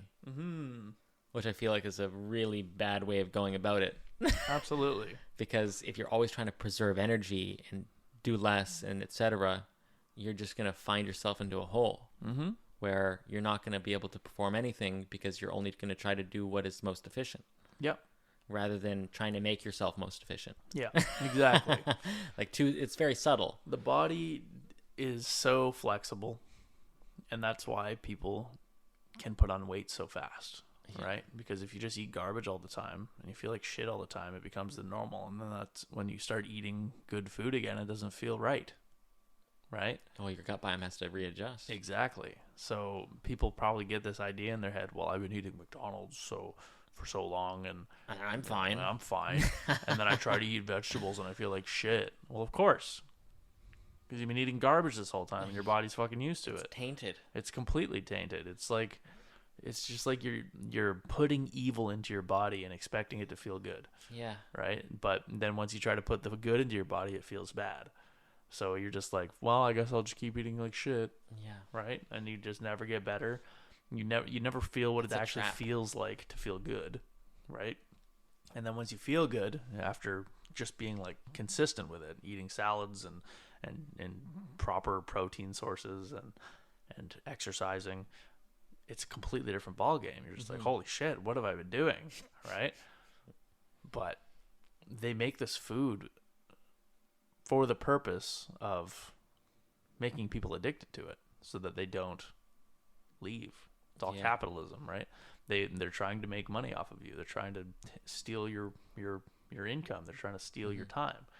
Because to me, one thing that really saves me a lot of money is applying how much time was put behind making that money. If I'm spending $20-something, I'm like, oh, that's an hour of my life, right? Like if I go to the fucking Subway and spend $20 on a fucking Subway sandwich and a drink, and it costs me $25, well, that's an hour of my life gone for a fucking Subway sandwich I'm gonna finish in 5 minutes. Is that worth it to me? No. Fuck no, it's not. No. Yeah. Right? That's fair. Whereas you could go and you could get value, like essentially you're trading your time for value. And if that value goes towards things that is valuable to your body, you're trading your value for health and value of your body. You're literally prolonging your life. Yeah, you're reinvesting in you. Exactly. And why, like, that's what kind of baffles me a lot of the time when I see certain people's habits. It's like, who are you investing in when you're living? Because a lot of people's actions, they're invested in nobody. Yeah.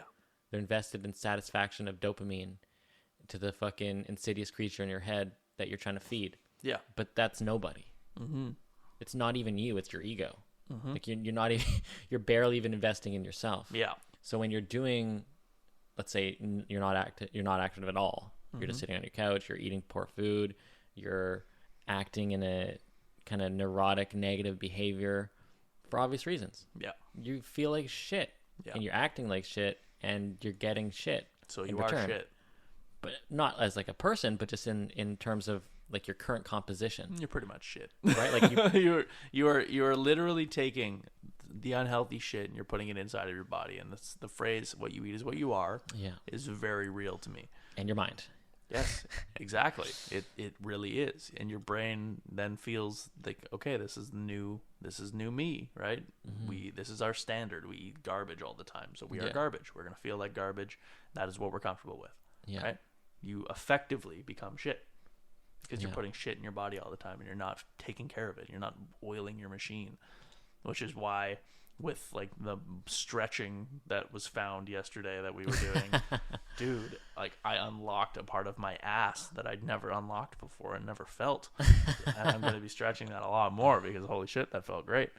But like just simple things like doing stretching for an hour or even 10-15 minutes in the day will help loosen things up. Like just take care of yourself. That's the simple rule. And I know convenience is convenient, but convenience can also become inconvenience if you let convenience take over. Yes. Yeah, and I can, like, let's say, for example, that hip and butt stretch. Let's say you never identified that, but instead you thought that your problem was from other sources, like your shoulders, your back, your neck, this, the other thing, and whatever, but you're trying to solve the problem where it doesn't exist. Yeah. If that's just the symptom, right? That's where the problem is shown. Yeah. Right? And a lot of people try to fix the symptom and just put Band-Aid after Band-Aid after Band-Aid. It's like having a back problem and just keep getting massages and shit, and you're hoping the back problem goes away. Yeah. But you haven't changed the source, the thing that's impinging and generating the problem in the first place, rather than just attempting to relieve it. Right. And that's, I think, a path that people don't necessarily take into consideration with as much authority as they should, which is why I feel people don't adjust their diets when they should, or when people do adjust their diets, it's because they're identifying the source. Or when they're changing their stretching or they're changing their exercise, they're identifying the source. Yeah. They see this let's say hypertension in your blood. Okay, well, I could take a pill for that and I could reduce that. Yeah. But that's also a Band-Aid, and it's not actually changing the source. Yeah. Right?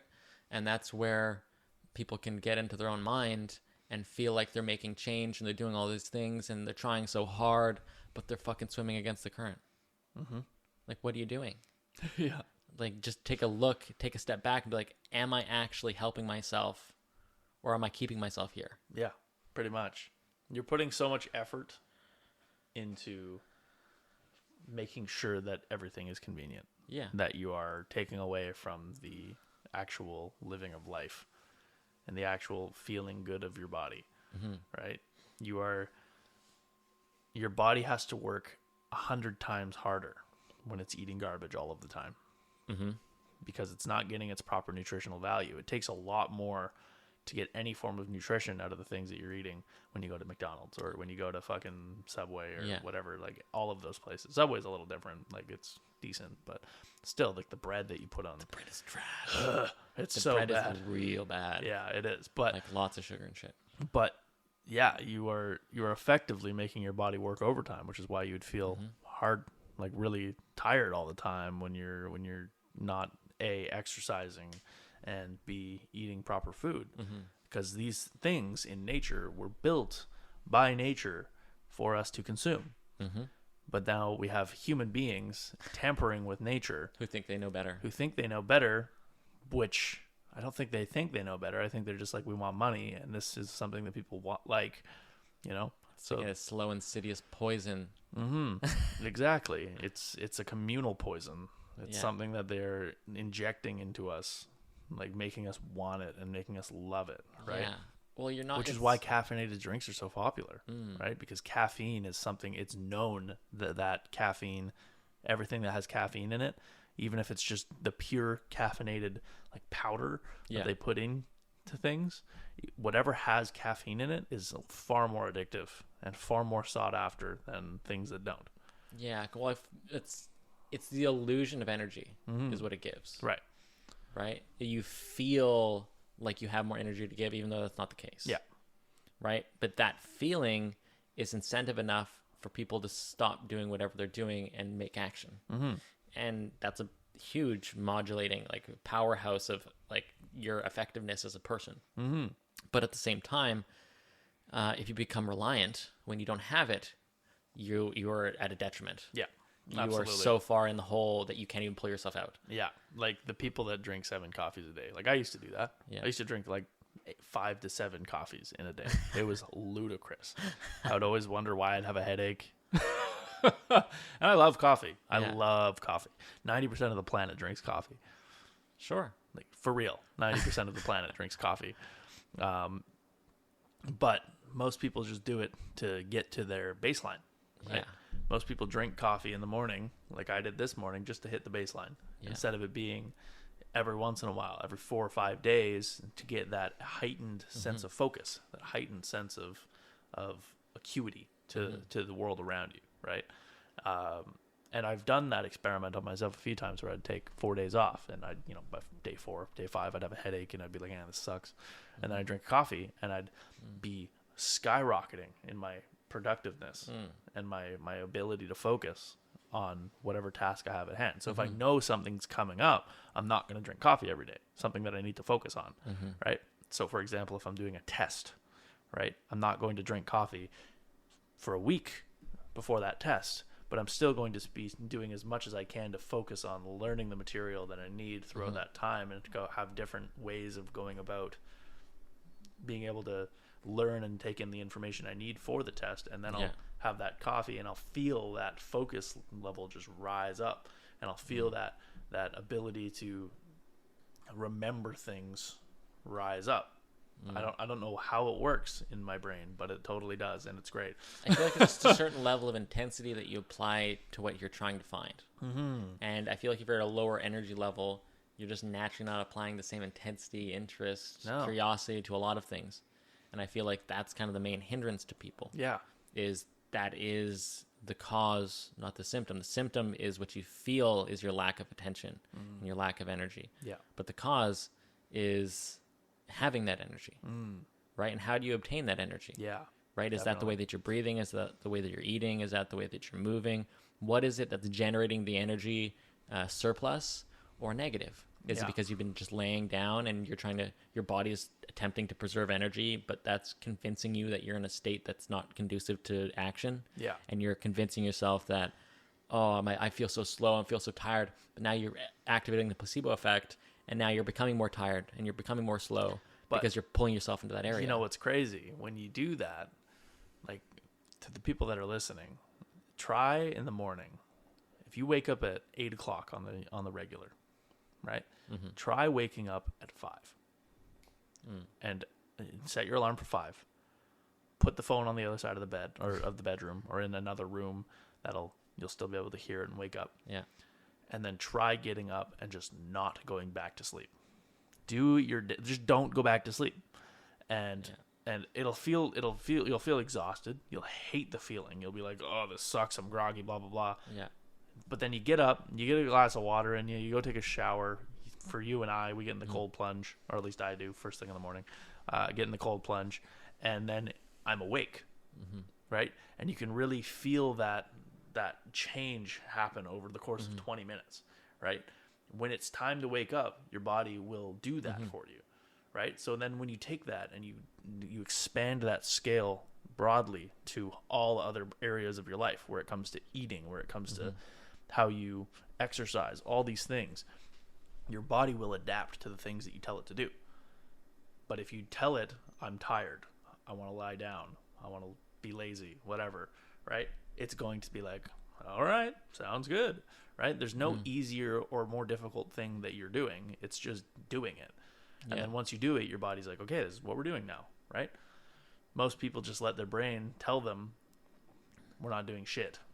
And then they just let that be the case, where they're not doing shit. And then they feel still exhausted by the end of the day because their body is still working just as hard as if you'd be working out at the gym, as if you're just laying down and doing nothing. You don't feel that physical strain, but your body and your mind are still working the same amount as if you were to be putting it into something that is productive and effective. Your body will morph itself into whatever it is that you want it to be. And your brain will do the same thing. So whether it's waking up 3 hours earlier in the morning, whether it's going to the gym instead of laying down on your bed when you get home from work, whether it's drinking water instead of drinking pop, your body will do the things it needs to make that as streamlined and good for you as it can. So it just comes down to being like coming to the conclusion that you don't want to just be a lazy fuck anymore, and that you want to make change and that you want to move forward in your life, and then your body will make it happen if you just start doing it. Yeah, and I feel like the trap that people usually get stuck in at this point is the feelings of the body, right? Because they're interpreting their feelings of the body as the mind. Yeah, as the feelings that you are actually experiencing. Yes. But it's not. No. It's just the body's narration to the mind. But when you just accept that as reality, you're then thinking with your feelings and not thinking at all. Yeah, so let's have a really good example that comes straight out of that. Instinct over feeling. Instinct always trumps feeling, right? If you're in a survival situation, if you're out in the forest and you're hunting and a bear comes after you, but you roll your ankle as you're running away from the bear, you're going to get the fuck up and you're going to keep running. That ankle doesn't matter. You're going to keep going. Yeah, right? Instinct yeah. will tell you, get the fuck up and run, right? And you're going to, right? So it really shows how backwards people are thinking, especially today, when you don't have to use your instincts ever. You never have to use... Survival's taken care of. Yeah, exactly. Everything is taken care of. Everything. Like, you don't have to... people don't even have to go to work anymore. I mean, other than the problems that you impose upon yourself, which is how you position yourself in your world. Yeah. right? And then you're bombarded by all the problems that you either haven't solved or Yeah. keep putting in front of yourself. Yeah. And well, that's the problem, is when your instincts meld with your feelings, Yes. right? So people have built their brains up just in this weird way to feel like their feelings run their life, Yeah. right? And that's where you start getting people that are overly emotional, Volatile. and yeah, completely volatile, and just have no self-control, like to the point where even if some random person they've never met says something that they don't agree with, they freak the fuck out. Yeah. Right? And it's just like you're letting you're letting your feelings, the things that aren't even real, take over, and you're allowing that to be perceived by all around you, even if that's not really the way that a regular sane human being would respond to a situation. Well, it's not necessarily that the feelings aren't real. It's still a cocktail of neuromodulators in your head. But at the same time, it's are you letting that be what drives your action, right? Or are you allowing yourself to combine the emotion that you're feeling, aka like the what your body is physiologically getting put into a state from your experience, but then coupling that with the interpretation of that feeling in the way that you're thinking about that feeling, rather than just getting directly controlled by your environment, because your feeling is attached to who you are and your ego, because it's part of your body and it's part of your mind. Right. But it's separate from the self. But if you're just looking at everything in the way that you're being affected, well, then now anything that happens is a direct result of external things. But that means if you're directly connected to external things, that means you are controlled by external things. Yeah. Because there's no separation there. You're not interrupting yourself. No. There needs to be that very hard line of interruption in almost every thought. Yeah. Right? Because if I wanted to, I could decide right now that I could start screaming in my head off for no fucking reason. Right? And I could just run down the street and go screaming about the fact that I don't agree with Biden or whatever being the president of the United States, or I don't agree with Trudeau being the prime minister of Canada, and blah, blah, blah, blah.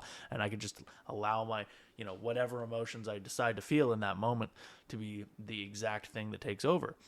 But every time I feel like there's something that even 5 years ago I would have reacted to, I now have the ability to just be like, okay, is this really what I want to be thinking right now? Is this really what I want to be saying? Or is this just something that kind of appeared and is now fogging the rest of my mind, right? And not letting me take over, right? And then it kind of clears that fog and allows me to think realistically about what I actually feel about a certain scenario. Yeah. Or how to respond, right? If somebody walks up in my face, the instinct of that would be, I'm feeling attacked, or blah, blah, blah. But then you can kind of take a step back and be like, try to maybe talk to the person and be like, hey, what's going on? Like, is there some, like, I didn't mean to offend or whatever in this scenario. I didn't need to do this or that. Like, I didn't want you to come up and get aggressive. Like, what can we maybe restart here and fix it? Like, but a lot of the time people will get walked up to by somebody and they'll be like aggressive, and then the people will get immediately into defense mode, and they'll be like, oh shit, well, I gotta defend myself, or I gotta yell at them and be like, you can't fucking talk to me like that, blah blah. Like, but by responding or reacting to everything, you get yourself in so much more trouble. Yeah. It's just not the way to be. But but it's just becoming the common. It's becoming the normal thing, is to react to everything. Yeah. Because when you're so connected to that feeling, there's nothing telling you that you're wrong, because you're getting confirmation from your body that you're right. Yeah. So you have no reason to disbelieve yourself unless you are yourself disbelieving your feeling. Right? So if you don't have that connection to the analytical, just let me analyze what's happening in the moment in like a real-time idea, rather than let me just feel and react to the moment. I think it's a lot. It's not even like necessarily a process that it takes a lot of intention to shift, to merge those two. Right. You just have to know that you want to. Yeah, and I think there's a lot of different ways that people perceive themselves too, right? That the way that I think you and I kind of perceive ourselves is as observers. Like I perceive myself as not the mind, not the body, but between that somewhere. Mm-hmm. And I'm watching what is happening with my brain and my body, Mm-hmm. which allows me the opportunity to cut myself off and be like, okay, wait. Like, do you want to respond in this way? Mm-hmm. But sometimes when you get emotional, it almost feels like you're getting sucked back into your brain and body, and you become, this, and then the feelings come out, and the emotions and that reacting nature comes out. Yeah, which is more powerful. Yeah, it's a very powerful thing. No, but right? which is more Well, powerful but you in got- the moment? In the moment, the feelings are technically more powerful, right? So you have to become stronger than the feelings, right? Yeah. And that's the big thing, is to be able to stop yourself and just there's nothing that tells you that you have to respond immediately to anything, No. right? So people, Unless it's a physically unless survival it's demanding. a physical survival demanding thing, but then you can let the instinct take over. Yeah. Right. That's what it's for. Right. But in the scenario where you're talking to somebody and they say something that you may not like, right? Mm-hmm. Most people want to respond immediately. They don't even want to listen. They don't even want to hear it. They've They're got not something taking in already that ready. information. They're just like, I heard 2 words that I can respond to, 2 words that I can come back at. And usually it's this like aggression. Whole formulation is being totally. created because you said these 2 things that These they 2 disagree things, with. yeah, exactly. And that's the thing. You don't have to immediately respond. You can take a second. You can absorb what they've said, Mm-hmm. and then you can. Yeah, where do I Okay, place now I've come up with my response. Now I'm going to respond to you in the most cordial way possible, so that this can be a productive conversation instead of it being a "I'm right, you're wrong, go fuck yourself," which Yeah. is what most people want. Most people just want to win, right? They just want to win the conversation. They want to feel like they've come ahead, like got a leg up on the other person. it? Well, yeah, that's going to give them that dopamine hit. Yeah, The power satisfaction. exactly. Because people Because they're probably powerless in their life. are living pretty meaningless lives, and they're not happy, and they just want something that makes them feel like they're worth something, Yeah. right? And that's fair. Everyone wants to feel like they're worth something, but Mm-hmm. if you have more control over your life, then you're going to feel like you're worth something in the end anyways. Yes. And that's before you even get into those situations where you have to spout your opinion on this Yeah. thing, which really your opinion means fucking nothing. Well, the thing is people try to get confirmation in their surrounding exterior to confirm who they are, right? But what if who you are isn't conducive to get that response, so you can never get to who you want to be because you're never acting in a way that's confirming that. Yeah. So you're always getting something that's going against who and what you want to be in terms of externally and the way that Right. people are treating you back. Yeah. Like if you're being kind of an asshole, but you want to be a really nice guy, but you're an asshole, and people are confirming that you're an asshole, you're going to have a conflicting state in your mind, Yep. right? So you have to change who and what you are to shift so you can then get the external response to give you back what you feel that you are. Yeah, and I think, like, just as an example, what you did in school, right? Everyone knew of you when you were in elementary school and middle school Yeah. as kind of like an awkward kid, right? Yeah. And then you went to high school with the goal of, I'm going to be the most social fucking butterfly. I'm going to meet everybody, and I'm going Yeah. to make friends with everybody, right? That's probably the best way you can go about it, because now nobody has a predisposed idea of who you are, Mm-hmm. and then reconfirming that, just like our thing with bullshit James, right? Yeah. We probably put that into his head. And We fucked him up. 100% did. And I feel terrible about that, but who knows? That could have been our fault. I feel to a degree I am responsible because the amount of placebo that we have induced into this guy's mind to believe that he is away has confirmed in his own mind that he is that way. Yeah. And how can you escape something to which you have so much confirming evidence to Because disagree with everybody your around state? you already knows you as that, so it's just the normal, and it's okay. So you have to be above what you Yeah. you think you're receiving in your external Exactly. stimulus. Exactly. You have to be like, no, I am not that. I am this. Yeah, and Even then- despite And who- whether that means pushing everything away, Yeah. if you need to push everything away and just fucking leave, then fucking do that, just to change your life for the better. yeah. Right? That's huge. It's so Yeah. important. Well, most people judge who they are based on what they receive from their environment, right? Like I just said. So if I'm gonna be a really productive person, I'm gonna get so much back to me that's going to confirm that I'm a productive person. And I'm going to keep believing that I'm a productive person. I'm going to become more productive because I believe that's who I am. Yeah. right? But if you, let's say you just go about and taking the wrong steps, and you just get confirming actions that, like, let's say I took A, B, and C wrong, and I got a really bad result. But now I believe that I am the one responsible for those bad results, which you are. But at the same time, you know that if you just change, let's say step 2, the whole scenario would have shifted and it would have been an awesome result. Yeah. But I've only seen the one scenario. So my belief in my potential is based around my observation. So I haven't had very many actions to prove myself.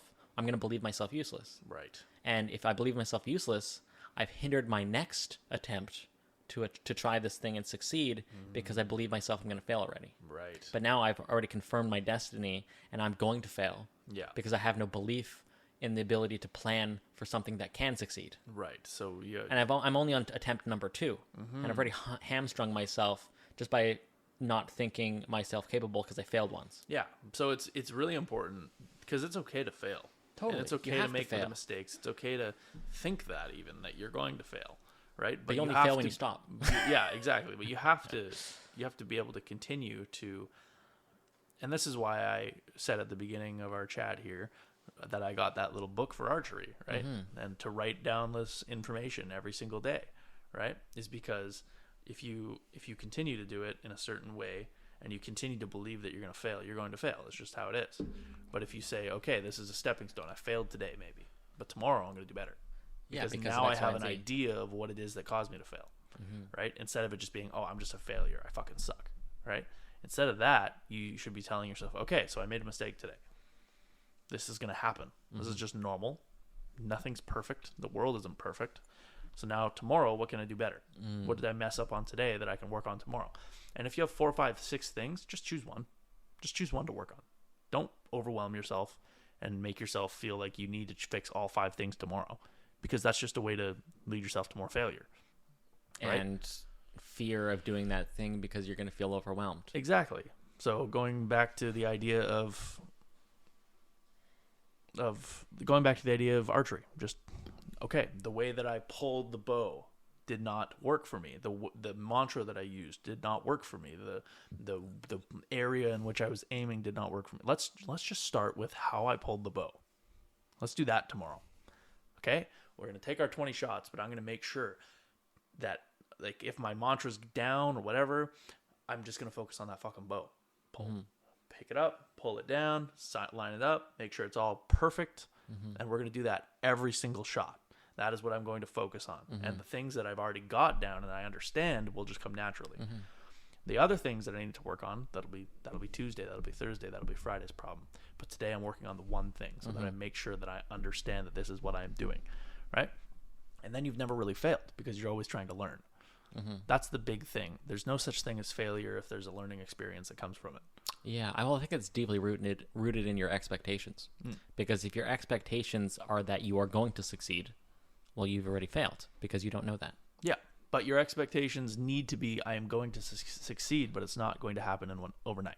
Well, I mean, sure, maybe as a goal you're going to succeed, but if your expectation is to just do the best you possibly can and succeeding is the symptom of that cause, well, then now you're doing the same thing, but you're not stressing over it. Right. Your expectations have been set upon just doing the best I can with what I know and what I've practiced and how I practice it, and I know that I can do that thing rather than succeed. Because succeeding is dependent on the conditions, the environment, my state of mind, etc. There's so many things that I cannot predict for. I only have so much control. So that's a big part, I think, is the limiting of your expectations so you're not entirely disappointed in the result. So maybe the idea should be more tuned to, I am going to succeed at some point. Yeah. So right now I'm just going to work on the things that that need work. That need work. And the success will come as a result. They will come as the result. And I think that everybody can probably just do a little bit more of that, and it'll make their life a lot better. Yeah. You're not expecting success because success is a combination and fruition of so many different factors. You can't just spontaneously create success. Yeah. Right? Exactly. It's an everyday thing to create success. Yeah. And it's something that will come if you desire it. But you need to be able to always be in a learning mindset. Stop reacting to things. start responding to things. Hmm. Use your brain to just cut yourself off if you notice you're getting carried away in one different thing and you know that that's not the right way to be going. And just honestly, one of the most important things in life is just to enjoy it, Yeah. right? Enjoy your life and do the things that you enjoy to do, and the success will come with it. And that's huge. Yeah. That's like such an important thing.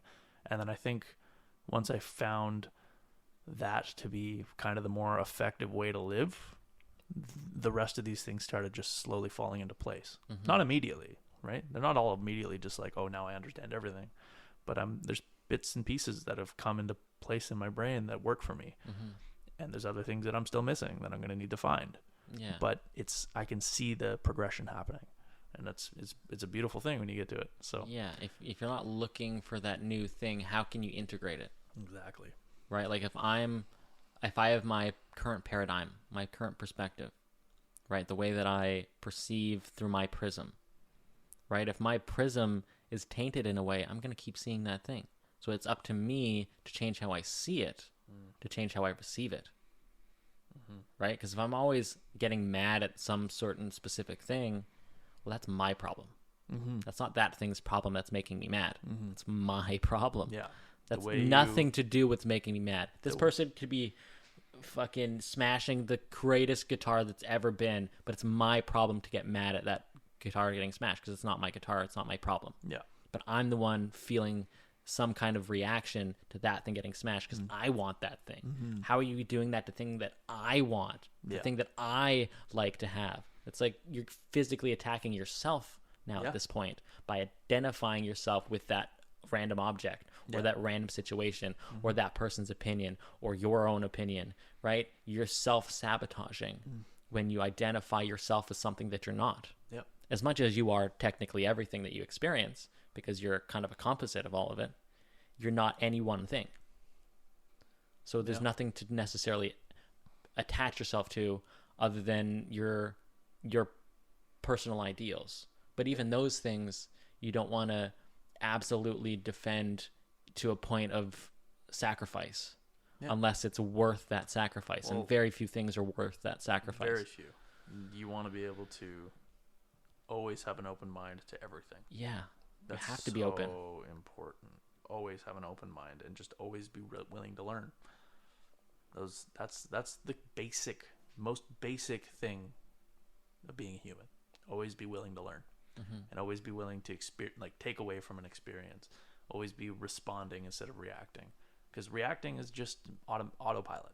That's what reacting is. That's exactly what it is.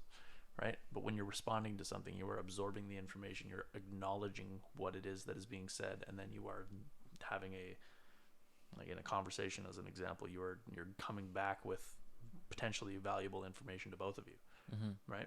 That's the point of a conversation. That's the point of a debate, right? But debates usually get all heated. Well, yeah, because it becomes personal, not principle. Yeah. Right? Absolutely. Like, what is the principle that we're managing here, right? It could be anything, really. Right? Like, if you have any kind of idea that needs to be talked about, it's the idea. It's not the person. But a lot of the time, it gets conflated, where the person is now the one in question because it's their view on the thing rather than the thing itself. Yeah. Totally. Right? It's like, how did you think about it like that? Oh my God, what the hell? I can't believe you even have that perspective because it's not even possible. Yeah. Right? But that's that person's perspective. I can't even begin to imagine how I could have that perspective. So Yeah. how could you have it? Exactly. But no, you got to just have an open mind and be willing to learn and be willing to find your faults and work on them. And that's that. That's all it is to it. And life will get It's a long better. game. Yep. Life will get better as soon as you start doing that. And that's what I really had to find, which was, it was a great experience to kind of come across that in my brain. Yeah. Just understand that there's a different way to live. That you can always be learning, that you can always be getting better at something, and that you can always be understanding more about your own body and just your mind and explore through everything that there is to explore in your vicinity at all times. Yeah, there's so much uncharted territory. Absolutely. So everyone just needs to do that. Just find what you know. find what you know. And find what you don't know. Yeah. Because don't push away what you don't know just because you feel like you know something. Because most of the time what you know is wrong. yeah, absolutely. Like, what do you actually know that's confirming truth? Yeah. Probably very little, right? Because you're usually just seeing it through the perspective of a human, which only has so many senses, which isn't necessarily reality. It's just our perspective of reality. Yeah, absolutely. Yeah. Well, I think that's a great place to wrap up. Excellent. And, well, thank you for listening.